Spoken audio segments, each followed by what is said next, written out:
This learning cycle is focused on using rubrics as roadmaps. When I'm working with teachers, I encourage them to think about rubrics in three different ways because I think we need to be strategic with how we use our rubrics.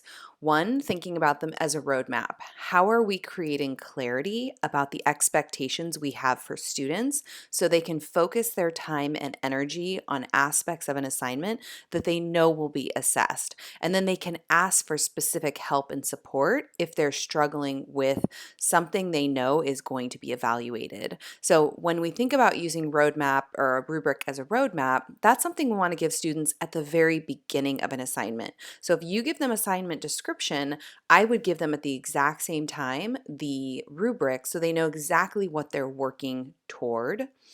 Also, using rubrics as a self assessment tool and encouraging that metacognitive skill building that we tackled earlier in this set of cycles. So students can look at rubrics over time and appreciate their growth, or before a teacher evaluates something they've worked on, have students complete a self-assessment. Where do they think they fall in terms of the rubric and their skills, and then have them write a reflection about why they gave themselves specific scores.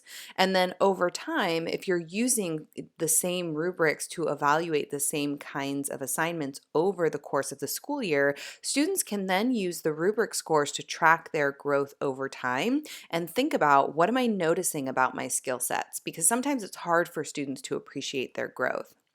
Now, creating a standard aligned rubric means that each of the criteria is aligned with a specific standard or skill. So oftentimes I see rubrics that are more checklists or compliance based, which means we've asked students to do something, use MLA heading, but it's not necessarily aligned with a specific skill. So we want to make sure that the criteria we're choosing for our rubric are aligned with standards kids are responsible for.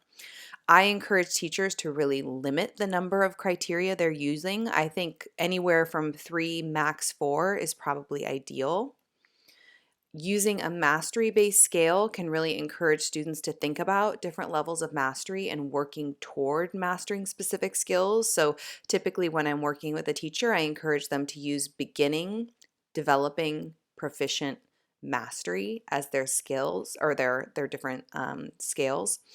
Include clear, student-friendly language and descriptions of what each criteria looks like at each level of the scale. So what does it look like to be beginning? What does it look like to be proficient? And make sure that that's language students can understand so they really can use rubrics as a tool. And then just to give you a visual of what this could look like, and disclaimer, this rubric has more than 3 or 4 criteria, but I would never evaluate more than 3 or 4 criteria at a time. So I would select from this rubric the criteria I would want to focus on evaluating for a specific assignment, because I worry that sometimes too much feedback on assignment can be overwhelming and hard for students to act on. So in your rubrics, you want to give each rubric a title, and it's great if it aligns to a particular category in your standard. So for example, as an English teacher, I'm responsible for argumentative writing. So this is a high school argumentative writing rubric. I can use this for every piece of argumentative writing my kids do.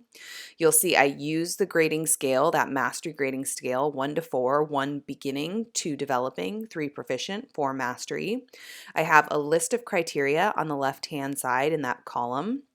And then I have descriptions for each of the levels of each criteria. So as kids are evaluating their work, they can look at what they did, look at the rubric, and circle the language they think most closely describes what they're seeing in their own work. So in this cycle, you guys are going to be designing your own rubric that can hopefully act as a roadmap for your own students.